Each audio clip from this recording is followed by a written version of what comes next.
Welcome to Learning with Leaders today. My guest is Sylvie Lachkar. I consider her one of the first, if not the first, lady who published a book about social selling in French and in France. So very visionary, and I'm really looking forward to share her very insightful, visionary ideas about social selling and how young professionals should approach that extremely important topic. Enjoy. Hello, good morning, Sylvie, to the lovely city of Paris, and welcome to Learning with Leaders today. Thank you. Hi, Francisco. Hi, Sylvie. Sylvie, so in order to properly introduce you to our interested audience, I will very quickly summarize and, of course, let you add where you think there are missing bits, and there will be a lot because your vita is quite rich. From what I understood is that you are really a very early adopter when it comes to not only, let's say, technology, IT, but especially also social media. If I remember well, you also wrote a book connected to that topic. And now in SAP, you are still very much involved in that social media, social advocacy arena. What would you like to add to this very brief introduction? Yeah, I was graduated as an engineer, so I've always worked in IT, but very quickly I went to marketing, business development, enablement, and now I'm in charge of the thought leadership and social media usage within a department of my company, which is global. So I coach the leaders in their social communication. I have some people to help them to write blogs and coach them into their regular posts. And I also build programs to push the teams to use social media in their work in order to reach their objectives. I see. Very interesting. So we will have a lot of things to talk about. Yeah. You also mentioned, and if I remember well, you also have a coaching background yourself. So you're a professional coach as well. So when you think back only a little bit, if I may say, when you started your career, could you share your or one of your most memorable personal coaching experience? Yeah, so I'm old, so at that time coaching was not so popular, but I'm going to share something very personal. I tried for years to have babies. It was not easy. And then I finally got pregnant, had my wonderful son. And he was a very, I like cuddles. I wanted to have him with me. And he was very independent. At 6 months, he walked on his four limbs. And he wanted always to walk. He didn't want to be in my arms. And I was very frightened about this. I thought he couldn't love me because I wanted him so much. So I went to see a psychologist who said, it's not about you, it's about him, and it's about his confidence. And he's confident to be without you. He's confident to be independent. So let him go. It's not your fault.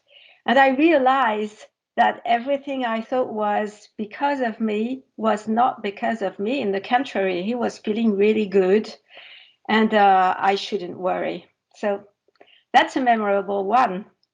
Wow, yes, especially when you have, direct reports, teams. I mean, it's marvelous if you see that they can develop and grow on their own, right? Absolutely. Yeah. That's true. Yes, yeah, that's a very interesting lesson to learn. So we already learned that you are very active and you are giving advice regarding social media usage. So the world in social media is getting more and more complex. So I mean, even I sometimes struggle what should I publish, what shouldn't I share in a professional environment. What are your observations and recommendations as to what and probably what not to share on social media?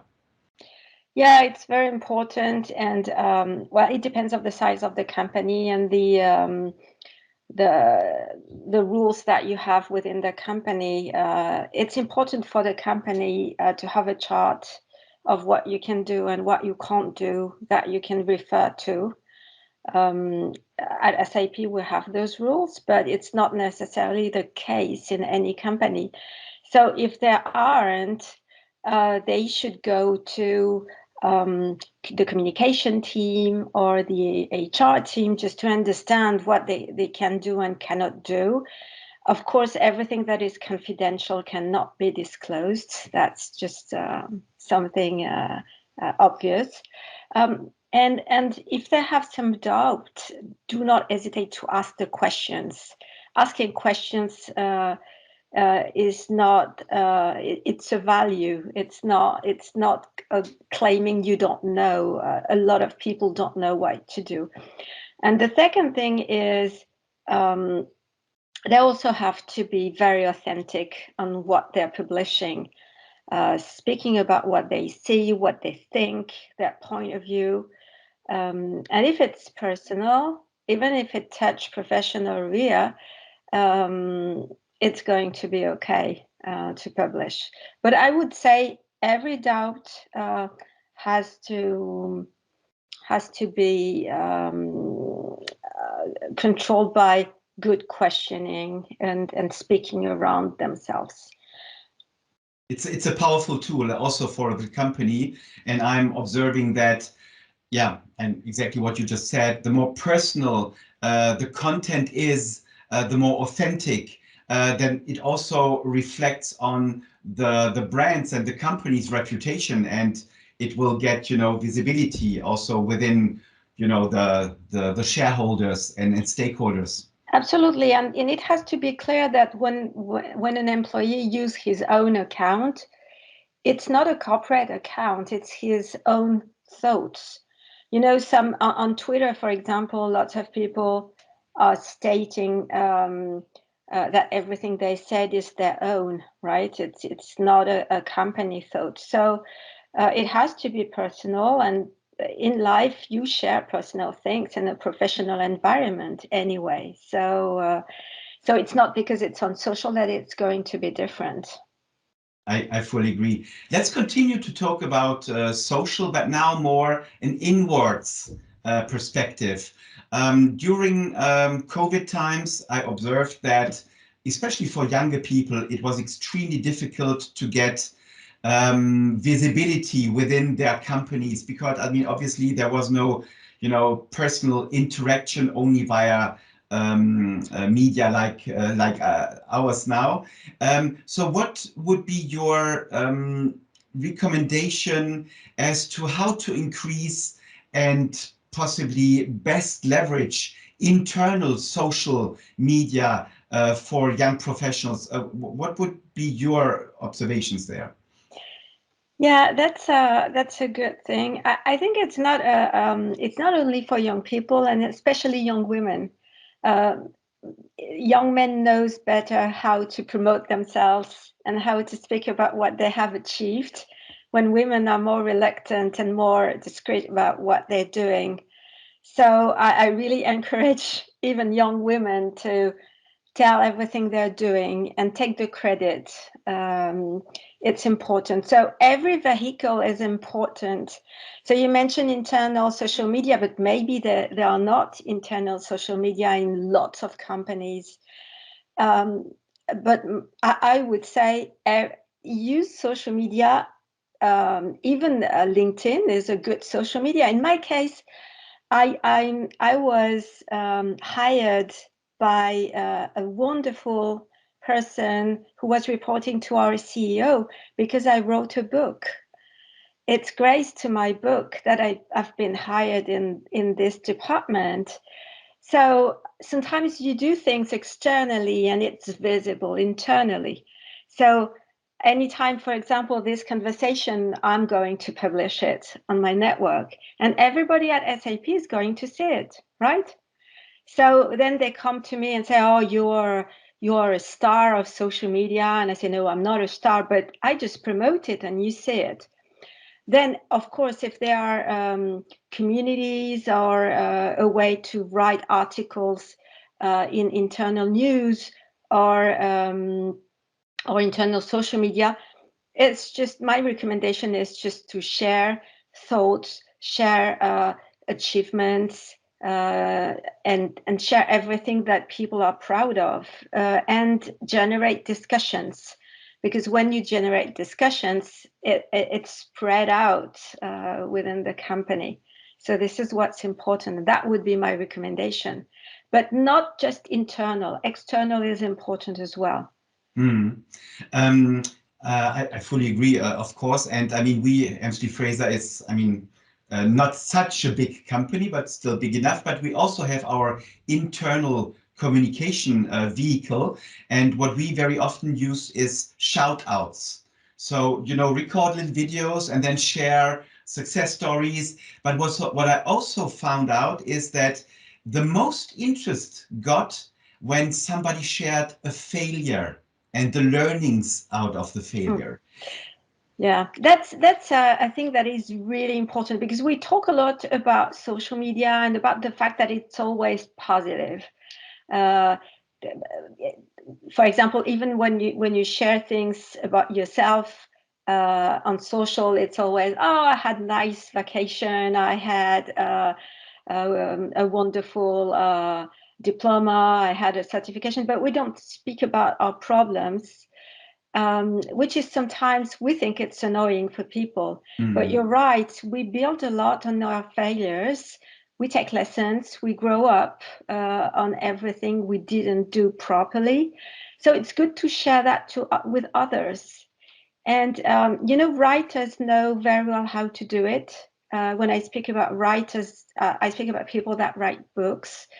And when they had an accident, or when they have been victims of something, or they just share their experience because they don't want that to happen to someone else, and they want to help.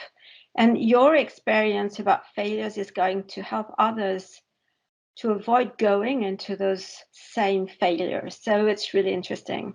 Yeah, that's a very important aspect of that. I fully agree. So we heard that you love and are very passionate to help and coach and mentor young people and also less young people.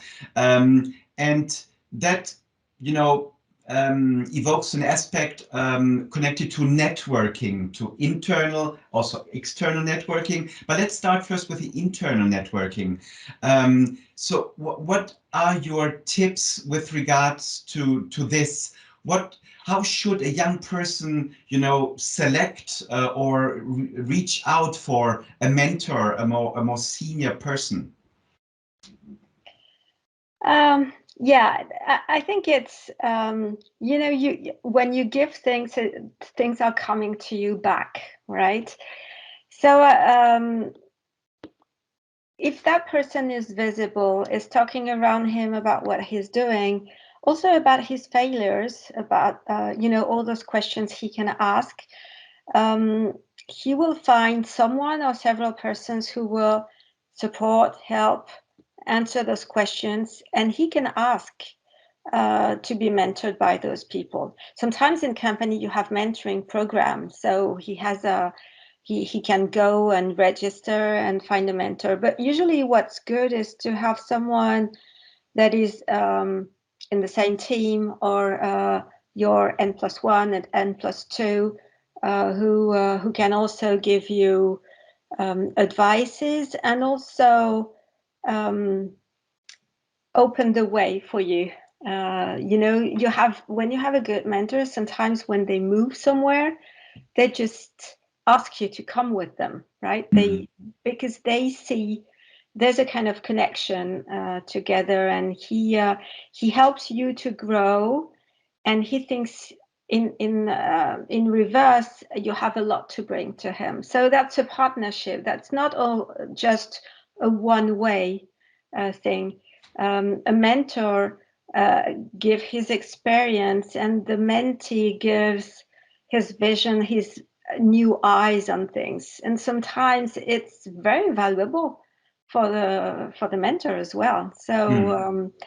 So I would say there's not really recipe. It's more something that you feel, but at least you have to be open. You have to speak to lots of people, take opportunities to go to all meetings that you have in the company to talk to people and meet people, and then you will recognize him or her by talking. I'm sure about that. Yeah, and also the potential mentee needs to be ready and open for that kind of relationship. So it's also, I mean, the person needs to be ready, otherwise it won't work, right? Yeah. So now looking.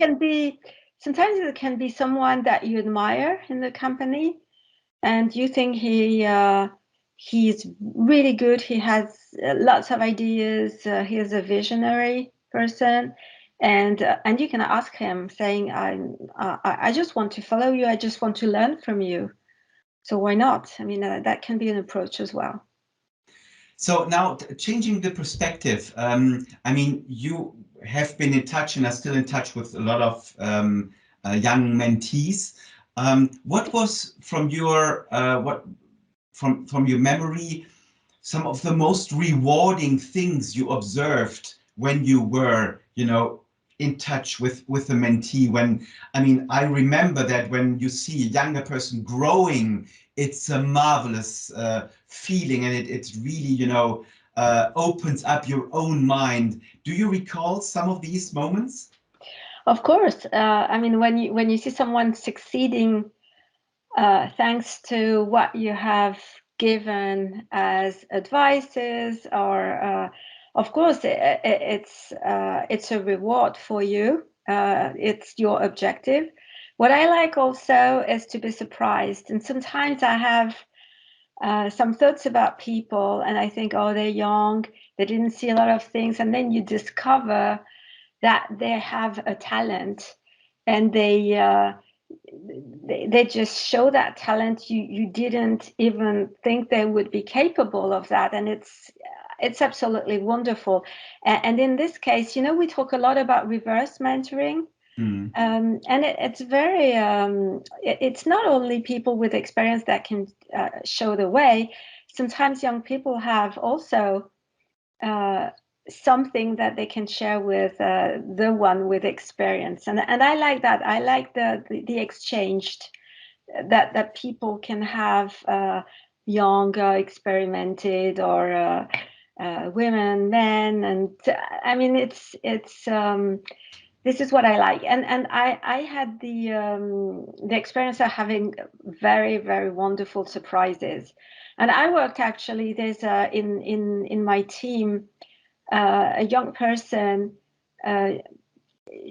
We talk about how we're going to schedule things or plan things, and she developed sometimes tools or a process or something. All the time I'm just amazed. I think, why didn't I think about this?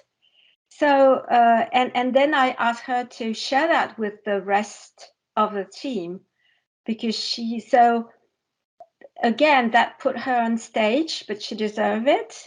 And it's not because you have experience that you are creative or you can have wonderful ideas. Anyone can have that. So I like to be surprised, I think. Interesting. Thank you.